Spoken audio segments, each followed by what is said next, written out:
Alright mga idol, magandang araw sa ating lahat. Kumusta ang Pilipinas? Ngayon mga idol, pag-usapan natin ang party list na sumusuporta sa mga PDP laban. Yung mga party list na sinisiraan ngayon, makita nyo sa Facebook, sa TikTok. Yung mga sinisiraan ng mga fake account, yun yung mga kampi ng PDP laban. Yan yung mga kakampi ni Duterte. Kaya pag-ingat tayo mga idol dahil marami na namang fake account ang ginawa nila para siraan yung mga party list na kung saan kakampi sa mga Duterte. Tulad ng party list ni Greco Belhica, kay Eric Silis. Marami pa dyan mga party list na kakampi kay Tatay Digong. Ngayon, mapagmatsyag tayo mga idol. Kailangan natin itong busisiin bawat isa dahil malapit na eleksyon, lahat gagawin nila. Basta yung party list na sinisiraan, yun yung kakampi natin ng mga DDS. Marami yan mga idol, mga party list na yan. Hindi wala pa kasi ako nakuhang listahan, tamad ako kumuha ng listahan eh. Pero ano tayo ng listahan yan, hihingi tayo kung alin yung mga party list na yun. At kailangan mailusot natin yun para mayroon tayong kakampi sa Kongreso. Kailangan madagdagan, dadami din mga kakampi natin. Kasi next year yan, 2026,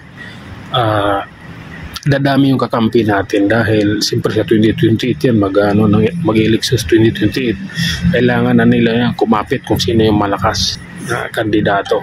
At wala may ibang malakas, kundi si Sara Duterte.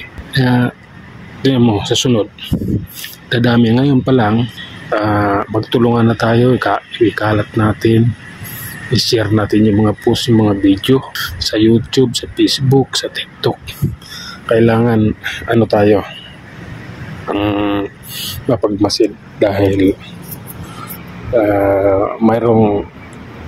mayroon naman ata nag-utos kanila na gumawa ng fake account para siraan yung mga party list na ito, party list na yan. Ano sila tawag ditong updated sila sa ganung bagay. Wala siguro lang ibang ginawa araw at saka gabi, puro lang social media.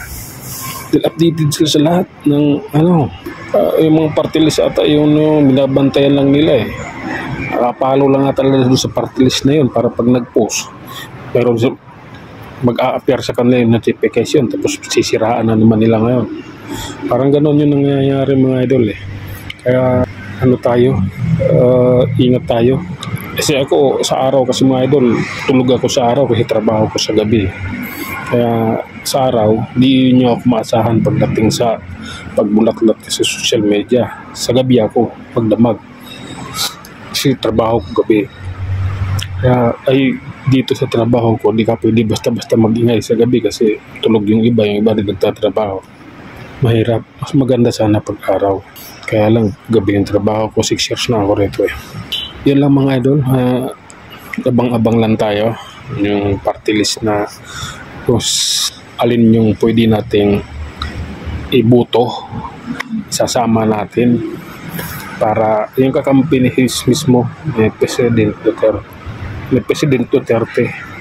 Pati yung mga gobernador ng kakampi tulad ng gobernador ng Cebu, yung kalaban ni Garcia, si Pamba yun, yung dabis yung babae na yan, tsaka matalino yun. Basta abang-abang lang kayo mga idol, gagawa tayo ng mahabang video regarding dyan. Hanggang sa muli.